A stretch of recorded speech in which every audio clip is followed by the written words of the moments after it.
Ai, credo, que sono que eu tô. Vocês nem imaginam. Vocês já pararam pra pensar que quando alguém boceja perto da gente, a gente invariavelmente acaba bocejando também? Eu vou tomar um cafezinho e já volto pra contar pra vocês qual é o livro de hoje. Fala pessoal, meu nome é Cláudia e este é o meu canal, o Casa de Leitura, um canal voltado para os livros, literatura e outros babados literários. Eu já começo o vídeo de hoje pedindo que vocês deem um like, porque isso ajuda a promover o canal, a impulsionar. E também a se inscrever no canal, né? Se vocês curtirem, né? Acharem que as dicas aqui são legais, se inscrevam, divulguem, compartilhem, porque o objetivo aqui é justamente falar de literatura, apontar elementos importantes para uma boa mediação de leitura em família, na escola, que é aqui o mote, né, deste canal. Mas então, pessoal, o livro de hoje tem tudo a ver com o bocejo. Eu comecei... Ai, eu falo bocejo, já me dá vontade de bocejar, né? E eu passei o dia todo assim meio preguiçosa, acho que é o calor aqui da minha cidade, né? Pós-férias, então a gente vai entrando no ritmo devagarinho. E não sei se foi por isso, eu me lembrei do livro, né? Exatamente Bocejo, de Ilan Brenman e ilustrado por Renato Morricone, da Companhia das Letrinhas, né? Como eu sempre digo, é uma editora que só o nome já, né, referendo as escolhas que a gente faz aqui no canal, as apresentações. É uma das editoras que eu curto muito, porque publica livros de muita qualidade. E eu sou suspeita porque sou super fã do Ilan Brenman, já fiz cursos com ele, né, e eu acho que ele traz muitos elementos interessantes para que a gente pense em outros livros, em outras histórias, né, quando a gente entra em contato com este aqui. Eu acho que ele é um livro excelente para que a gente contemple o que nós chamamos de intertextualidade. Já falei na intertextualidade aqui em outros momentos, que é justamente a relação entre os textos. Então, para eu entender esse material, eu preciso me apoiar em outros, sejam livros de história, livros de contos de fada, né, pesquisa, enfim. Há personagens históricos aqui, como a gente já vê pela capa, que são conhecidos. Talvez não de todos. Eu digo que este é um livro que ele pode ser lido de bebê até adultos, né? Porque os repertórios serão diferentes e a entrada no livro, portanto, será diferente também. E cabe ao mediador de leitura fazer as aproximações devidas, né, levando em conta o seu público-alvo, tá? Mas aqui a gente já tem na capa, então, um personagem bem famoso da história, né? O Napoleão, para quem não sabe. E ele está bocejando. O que será que o bocejo tem a ver, né, com o que vai ser apresentado no livro? Então a gente já pode começar por aqui, perguntando para os nossos leitores: nossa, vocês sabem quem é esse personagem? Como ele está? O que vocês acham que ele está sentindo? Por que será que ele está assim, bocejando? Vamos supor que seja um leitor muito jovem, que não tem ainda repertório para estabelecer a relação entre os textos históricos, né? Ou não lembra, não sabe quem é esse personagem, ou esqueceu. E a gente pode, né, especular com os alunos. Ah, quem sabe ele está cansado porque batalhou muito na guerra, olha que ele está com uma espada. Ele parece um militar, né? Ele tem medalhas aqui no peito, né? Mas ao mesmo tempo tem um pin aqui de um smile, né? Então, como que isso foi parar no peito do Napoleão, sabe? Então há muitos elementos já na capa para que a gente explore. E há pequenas figurinhas ali de fundo, né? Que provavelmente são outros personagens que, se forem conhecidos, né, dos nossos leitores ou nossos, a gente de alguma forma pode apontar ou perguntar quem serão esses aqui, né? Então a gente vê que só a capa já gera uma discussão de sentido, já pode gerar até uma produção de uma outra história, né? À medida que nós formos provocando os nossos leitores. Nós temos aqui um texto de contracapa, né? No último vídeo eu falei sobre isso, a importância dos elementos paratextuais, e o texto de contracapa é um deles. E aí caberá a quem for fazer a mediação de leitura decidir se lerá para os leitores ouvintes ou se não lerá, né? Então, no caso, eu não vou ler para vocês aqui, porque o que me interessa é explorar a lógica da construção desse livro. E aí a gente vai abrindo o livro, né? E vai se deparar aqui, ó, com 2 páginas escuras, tá? A cor preta. E aí a gente já poderia ficar especulando, mas por quê? Né? O que que representa essa cor aqui? Por que que já não começa com alguma coisa escrita, algum texto? Porque antes, pessoal, a gente tem, ó, né? Na primeira folha aqui, a gente tem a repetição do que está na capa, tá? E no verso da capa nós temos a biografia tanto do autor quanto do ilustrador, né? E aqui nós temos a dedicatória, que no último vídeo eu falei sobre a importância da dedicatória, dependendo de como ela é feita. Eu vou ler para vocês, tá? O Renato Morricone, então, que é o ilustrador, fez a seguinte dedicatória.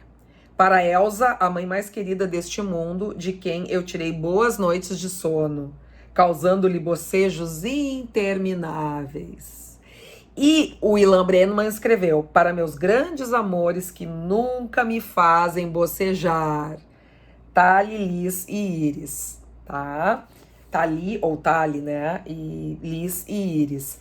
Então, assim, aí a gente já tem coisas aqui para pensar. Opa, então uma me faz. Eu fiz a minha mãe bocejar muito, né? E o Ilan diz que os grandes amores da vida dele nunca o deixam bocejar. O que isso significa? Então a gente já pode ir explorando a dedicatória. Eu tenho frisado muito isso aqui nos meus últimos vídeos, né? No anterior e agora nesse também, em outros aqui no meu canal. Nós não podemos, né? E muitas vezes não devemos, dependendo do caso, desprezar esses elementos paratextuais, como a dedicatória, a quarta capa. Por isso que é bem importante, quem for fazer a mediação de leitura, que faça uma boa preparação desse material. Sempre leia antes os livros, explore os elementos com atenção, tanto a parte escrita quanto a parte de ilustração, né, se houver.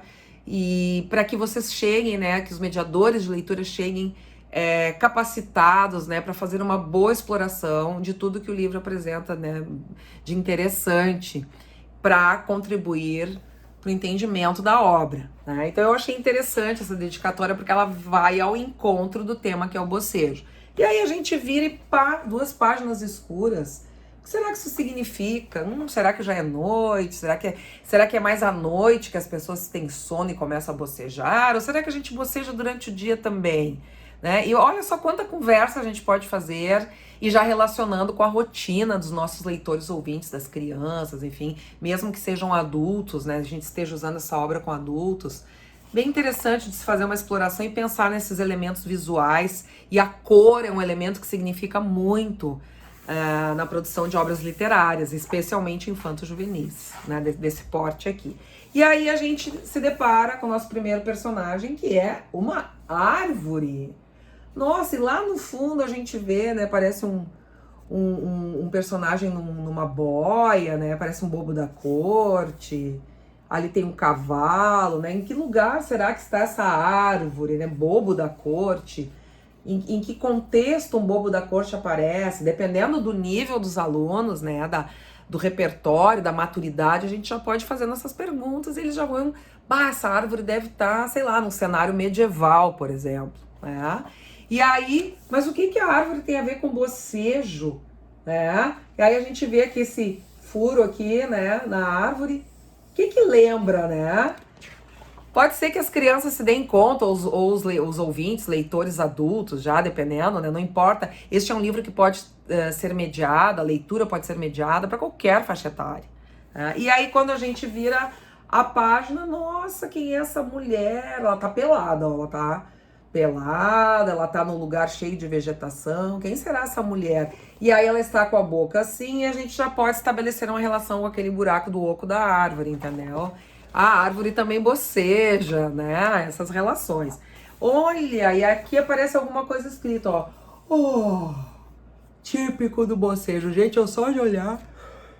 Olha, essa ilustração já me deu vontade de bocejar. Olha quem é esse personagem agora. Tem um macaquinho lá no fundo. Aqui tem banana.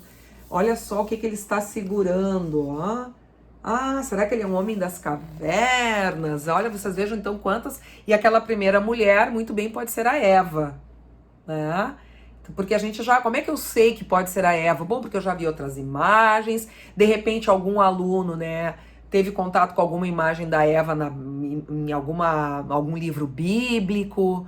Tá? Então vocês vejam que aí vai ser muito interessante da gente perceber que repertório que os nossos alunos já trazem, né, para fazer essas leituras. Então é uma coisa assim surpreendente. A mesma coisa aqui, ó. Ó, de novo, né? E olha aqui, parece um faraó, lembra a parte da frente de uma esfinge, né? E aí, olha que interessante, a gente tem ali a esfinge, ó. Mas olha só como é que é a orelha da esfinge, parece uma orelhinha de Mickey. Vocês viram? Então esse livro é cheinho de surpresinhas, elementos escondidos.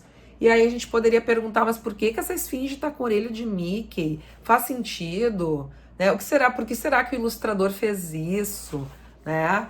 Então assim, ó, aí o faraó aqui bocejando, né? E aí nós vamos avançando. Há muitos personagens aqui, pessoal. Isso aqui, ó, a gente vê um gladiador romano, né? A gente pode perguntar para eles se eles sabem quem é esse personagem. E lá no cantinho a gente vai ver o Rômulo e Remo, a história dos dois que foram criados pela loba, né? Que seriam os fundadores de Roma. Quando a gente começa a estudar a história, a gente descobre.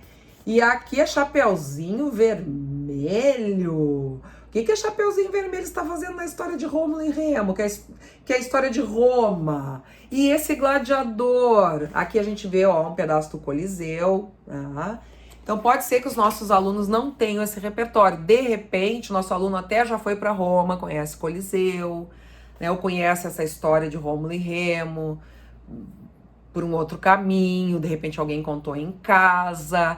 Pode ser que nenhum deles conheça nada disso, e aí talvez a gente vá ter que contextualizar, ou depois pedir que eles pesquisem. Se eles forem muito pequenininhos, né, a gente deixa que eles façam, né, a exploração livre. Não que a gente não vá deixar que os outros também façam a interpretação livre. Claro que a gente tem que interferir o mínimo possível como mediador, mas daqui a pouco, se algum aluno do grupo, né, ou da roda ali de conversa, de leitura, conhece alguns desses elementos, aí a gente pode ir apontando, né? E se eles não enxergarem, ó, porque é muito pequenininho, a gente tenta dar um jeito de aproximar para que eles enxerguem esses elementos, né? Então é um livro extremamente intertextual. E vejam que o gladiador aqui também está bocejando, e a única coisa escrita é esse ó, né? E vejam sempre no fundo preto a escrita, retomando aquela cor preta lá do início.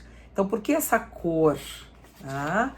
De novo aqui, ó, a gente vai ver um viking, tá? E de novo ó em preto, escrito em branco com fundo preto, tá? E aí vários personagens históricos ou personagens de histórias que as crianças já conhecem ou não vão aparecendo aqui no livro. Aqui nós temos a bruxa, né?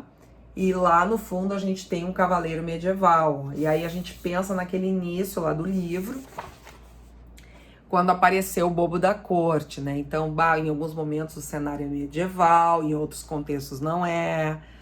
Ah, e assim nós vamos andando. É maravilhoso que aparece o Chaplin, ó, nos tempos modernos, né? Talvez vocês já tenham visto o filme.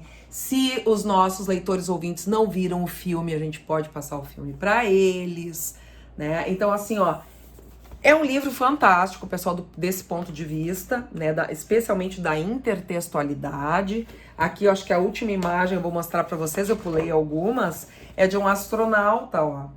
E lá em cima, ó, a gente vê uma nave, ó, que era do Império. Quem assistiu Star Wars sabe.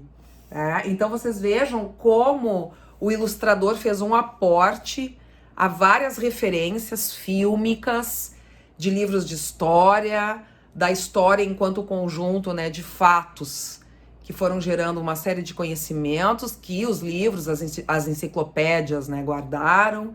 Então, assim, é riquíssimo em detalhes e é um livro que a gente pode explorar em muitas aulas, né? Não apenas numa única mediação de leitura, num único momento na biblioteca ou mesmo em sala de aula ou mesmo em casa, em família. E amplia, né? Se o aluno não tem, ele favorece que se amplie muito o repertório dele acerca desses personagens, desses fatos e dessas histórias, né? Então, por todos esses motivos, pessoal, eu recomendo o livro O Bocejo, e aí a gente vê, né, que o bocejo, ele é o fio condutor que vai, de certa forma, colocando todos esses personagens que pertencem a épocas diferentes, a locais diferentes, no mesmo patamar. Quer dizer, as necessidades, né, fisiológicas dos seres humanos, de certa forma, os igualam, né? Seria uma discussão a ser promovida. Claro que a gente vai perguntar, mas o que que o bocejo tem a ver com isso? O que que o bocejo tem a ver com Napoleão? O que que o bocejo tem a ver com o Viking? Ou então, o que que o bocejo tem a ver com o cavaleiro medieval, com o astronauta? Vejam que todos estão bocejando, mas cada um, né, com a sua peculiaridade. E no final, pessoal, tem uma sacada que eu achei fantástica, que é uma página espelhada, e aí a gente se enxerga na página e a gente também faz um... Gente, eu espero que vocês tenham gostado. Esse livro é maravilhoso. Se alguém já conhecia, talvez tenha percebido elementos que não percebeu. E para quem não conhecia, deve ter sido uma bela surpresa. Até o nosso próximo caso de leitura com mais dicas. Um beijo grande para vocês. Basta abrir um livro e se entregar à imaginação.